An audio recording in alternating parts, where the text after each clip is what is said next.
हे भगवान, आज तो उठने में बहुत देर हो गई है और ऊपर से मेरी तबीयत भी ठीक नहीं है। हे भगवान, इतना पेट दर्द क्यों हो रहा है आज मुझे। लगता है इस दर्द की वजह से तो मैं आज कुछ भी काम नहीं कर पाऊंगी।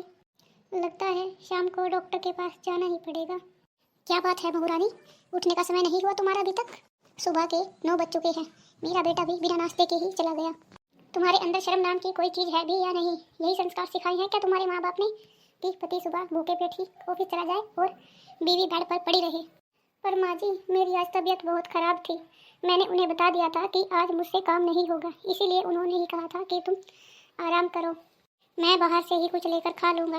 एक तो गलती करती हो और ऊपर से ज़बान चलाती हो। मेरा बेटा तो है ही तुम्हारा गुलाम, तुमने एक बार कह दिया और उसने मान लिया। लेकिन हम घर वाले क्या भंडारे में जाकर खाना खाएंगे? हमें भूख नहीं लगती क्या? माँ जी, आज खाना आप बना लीजिए। आज मेरी तबीयत बिल्कुल भी ठीक नहीं है। मुझे नहीं लगता कि आज मुझसे खाना बन पाएगा। ये क्या बकवास है कि खाना नहीं बन पाएगा? हम क्या तुम्हारे नौकर हैं? क्या तुम्हें इसी दिन के लिए लेकर आए थे कि तुम्हारे होते हुए हम खाना बनाकर खुद खाएं? तुम्हारी ये सब बहानेबाजी मेरे सामने नहीं चलेगी। लेकिन माँ जी, मैं कौन सा आपको रोज ही खाना बनाने के लिए कहती हूँ? मुझे तेरी बकवास नहीं सुननी है। पड़ोस वाली शांति के यहाँ कीर्तन हो रहा है, मैं कीर्तन में जा रही हूँ। मेरे आने तक घर का सारा काम हो जाना चाहिए। वहाँ से आने के बाद मैं खाना खाने वाली हूँ, तो इसीलिए सबसे पहले किचन में जाओ और खाना बनाओ। ठीक है माँ जी। एक तो मेरी तबीयत खराब है और ऊपर से इन सब के लिए खाना भी बनाओ। एक दिन के लिए भी आराम नहीं दे सकते? घर में बहू तो लगता है जैसे कोई सरकारी नौकर हो। बहू तो जैसे इनके लिए मशीन है, ना तो इन्हें भूख लगती है और ना ही इन्हें कोई तकलीफ होती है, बस काम करवाते रहो। पता नहीं ये औरतें कब दूसरी औरत की मजबूरियों को और तकलीफों को समझेगी। पर मेरी किस्मत ऐसी कहाँ है कि मुझे कोई समझ सके। बहू, अरे ओ बहू, कहाँ हो? जी माँ जी, आपने मुझे बुलाया? ये जी क्या लगा रखा है? पहले ये बता, तूने खाना वगैरह कुछ बनाया है या नहीं अभी तक? या मेरे जाते ही बस आराम फरमाने लग गई थी? नहीं माँ जी, मैंने खाना बना दिया है और घर की साफ सफाई भी कर दी है। मैं ज़रा दवाई लेने डॉक्टर के यहाँ जा रही थी, तो सोचा आपका वेट कर लूँ, आपके आने के बाद ही आपको बताकर जाऊँगी। डॉक्टर के यहाँ जाने की क्या ज़रूरत है बहू? इतनी भी बड़ी बीमारी नहीं है तुम्हें, हल्का सा पेट दर्द ही तो है।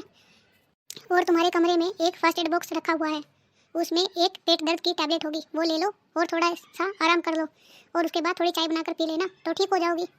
डॉक्टर के यहाँ जाकर पैसे बर्बाद करने की क्या ज़रूरत है? माँ जी, एक बार चेक कराने में क्या हर्ज है कि कहीं इन्फेक्शन ना हो। तुम्हें तो मेरे बेटे की कमाई को उड़ाने का शौक है, उड़ाओ। जाने इन आजकल की बहुओं को क्या हो गया है। हेलो प्रीति बेटा, कैसी हो तुम? और बताओ, कैसे याद किया आज? कुछ नहीं मम्मी, बस थोड़ा मन बहुत परेशान था, सोचा आपसे बात कर लूँ तो मन हल्का हो जाएगा। क्या बात है बेटा, मुझे बता, क्या परेशानी है? अगर तुझे ससुराल में कोई दिक्कत है तो हमें बता देना बेटा। नहीं माँ, दिक्कत तो कोई नहीं है, बस आपसे मिलने का मन कर रहा था, तो सोचा कि एक बार आने से पहले आपको फ़ोन करके बता देती हूँ। हाँ हाँ बेटी, क्यों नहीं, ये भी तो तेरा ही घर है, आजा शाम तक। हाँ माँ, यही बताने के लिए कॉल किया था कि मैं शाम को घर आ रही हूँ। ठीक है बेटा, आजा आजा, मैं तेरा बेसब्री से इंतज़ार करूँगी। वैसे भी बहुत दिन हो गए हैं तुझसे मिले हुए। ठीक है माँ, मैं फ़ोन रखती हूँ और निकलने की तैयारी करती हूँ। बहू, ओ बहू, कहाँ मर गई? तेरी तबीयत में कुछ सुधार आया है या नहीं? क्या हुआ माँ जी, अब क्यों आपने इस घर को सर पर उठा लिया है? तुझे तो बस लड़ाई करने के बहाने चाहिए होते हैं। मैंने तुझे ये बताने के लिए यहाँ पर बुलाया है कि पूजा घर आ रही है शाम को, तो खाने पीने का अच्छे से इंतज़ाम कर लेना। और हाँ, उसके सामने ये सड़ी हुई शक्ल बनाकर मत रखना, पता नहीं मेरी बेटी क्या सोचेगी। इतने दिनों बाद तो वो यहाँ पर रहने आ रही है और तुम्हारी ऐसी शक्ल देखकर कहीं 2-4 दिन में ही वापस ना चली जाए। माँ जी, आपने मुझे तो ये सब कह दिया, थोड़ा सा ध्यान आप अपने ऊपर भी रख लीजिएगा। और वैसे भी मुझे क्या पड़ी है कुछ कहने सुनने की? पूजा भी आप ही की बेटी है और आपको भी अच्छी तरह से जानती है वो। हाँ हाँ ठीक है, जाओ जाकर अपना काम करो। और हाँ, मैंने कपड़े धोने के लिए रखे थे, तुमने वो कपड़े धोकर सुखा दिए क्या? जी नहीं माँ जी, मैंने आपको सुबह बताया था कि मेरी तबीयत ठीक नहीं है, और वैसे भी आज मुझे डॉक्टर के यहाँ जाना था। इन आजकल की बहुओं को अपनी मनमानी करनी होती है, बड़ों की बात का तो कोई मान ही नहीं होता। अरे मम्मी, क्या सोच रही हो अकेले बैठी बैठी? अरे पूजा बेटा, आ गई तुम? बहुत देर कर दी तूने आने में। क्या बताऊँ मम्मी, मेरी सास ने चलने से पहले ही मेरा मूड खराब कर दिया था। कहती है क्यों जा रही है तुम मायके? ऐसे कैसे बोल सकती है वो? क्या एक बेटी अपनी माँ से भी नहीं मिल सकती? अरे मम्मी, बस क्या बताऊँ मैं तुम्हें, मेरी सास ने तो मेरा जीना हराम कर रखा है। सुबह शाम दिन रात बस काम ही काम करवाती रहती है। एक दो घड़ी ये भी नहीं कि आराम करने को कह दे। सुबह भी ऑफिस जाने से पहले घर का सारा काम खत्म करके ही जाती हूँ और शाम को आने के बाद का खाना भी मुझे ही बनाना पड़ता है। सारा दिन ऑफिस का काम करके इतना थक जाती हूँ कि रात को मन करता है कि कई बार तो ऐसे ही सो जाऊँ। बेटा, क्या एक समय का खाना तेरी सास नहीं बना सकती? इतनी तो बूढ़ी भी नहीं हुई है वो। अरे मम्मी, तुम मेरी सास को नहीं जानती। उसे तो बस बैठे बैठे ही सब काम चाहिए।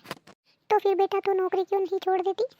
अरे मम्मी, मेरी सास भी तो यही चाहती है कि मैं नौकरी छोड़ दूं और फिर एक एक रुपये के लिए मैं इनके सामने हाथ फैलाऊं। खैर छोड़ो ना मम्मी, वहाँ की बातें वहीं पर रहने दो। ये बताओ, आप कैसे हो और भाभी कैसी है? अरे बेटा, मैं भी ठीक हूँ और तेरी भाभी भी ठीक है। क्या हुआ है उसे? अरे भाभी नमस्ते, कैसी हो आप? मैं तो ठीक हूँ पूजा, तुम बताओ कैसी हो? और ससुराल में सब कैसे हैं? बस ठीक ठाक ही है भाभी। भाभी, मुझे बहुत ज़ोर से भूख लगी है, कुछ खाने को बना दीजिए। अरे मेरी बिटिया रानी को भूख लगी है। आज मेरा बच्चा, चल आज तुझे मैं अपने हाथ से बनाकर खिलाऊंगी। आप क्यों बनाएंगे माँ जी खाना? मैं हूँ ना, मैं बना देती हूँ। मेरी बेटी को मेरे हाथ का खाना खाना है। चल बेटा, मैं तुझे बनाकर खिलाती हूँ कुछ। ये देख बेटी, मैंने तेरे लिए तेरे फेवरेट आलू के पराठे बनाए हैं। देखा भाभी, आपकी किस्मत कितनी अच्छी है कि आपको मेरी मम्मी जैसी सास मिली है। और एक हमारी किस्मत देखो, हमें इतनी खड़ूस सास मिली है। चाहे हमारी तबीयत खराब हो, चाहे कोई दिक्कत हो, लेकिन घर का सारा काम तो बहू को ही करना होता है। हाँ हाँ दीदी, मुझे पता है कि कैसी किस्मत है मेरी। और जितनी अच्छी सास मुझे मिली है, भगवान करे किसी को ना मिले। ये क्या कह रही हो भाभी आप? ठीक ही तो कह रही हूँ। आज सुबह से मेरी तबीयत इतनी ख़राब थी कि मुझसे उठा भी नहीं जा रहा था, लेकिन फिर भी मम्मी जी ने मुझसे घर का सारा काम करवाया और यहाँ तक कि कपड़े भी धुलने के लिए डाल दिए थे। वो तो मैंने ही नहीं धोए आज। मम्मी, आप तो ऐसे नहीं थे, या फिर आप भी अपने घर में बहू के आने के बाद चेंज हो गए हो? आपको भी यही लगता है कि बहू के आने के बाद घर की सारी जिम्मेदारी सिर्फ एक बहू को ही निभानी चाहिए? मैं तो सोचती थी मम्मी कि सिर्फ मेरी ही सास ऐसी है, लेकिन आप भी ऐसी हो गई हो। वो कहते हैं ना मम्मी कि ये दुनिया गोल है, जैसा आप दूसरों के बारे में सोचेंगे तो खुद के साथ भी वैसा ही होगा। अगर आप दूसरे की बेटी को तकलीफ देंगी तो आपकी बेटी की भी तो तकलीफ मिलेगी ही। मुझे माफ़ कर दे बेटा, तूने मेरी आंखें खोल दी। आज के बाद मैं बहू को कुछ नहीं कहूँगी। मुझे माफ़ कर दे बेटा। नहीं मम्मी जी, इसमें माफ़ी मांगने वाली कोई बात नहीं है, बस आपको अपना थोड़ा सा व्यवहार बदलना होगा। वो कहते हैं ना मम्मी, भगवान के घर देर है अंधेर नहीं। तो फ्रेंड्स बताइए, फ्रेंड्स आपको हमारी कहानी कैसी लगी हमें कमेंट करके ज़रूर बताइएगा।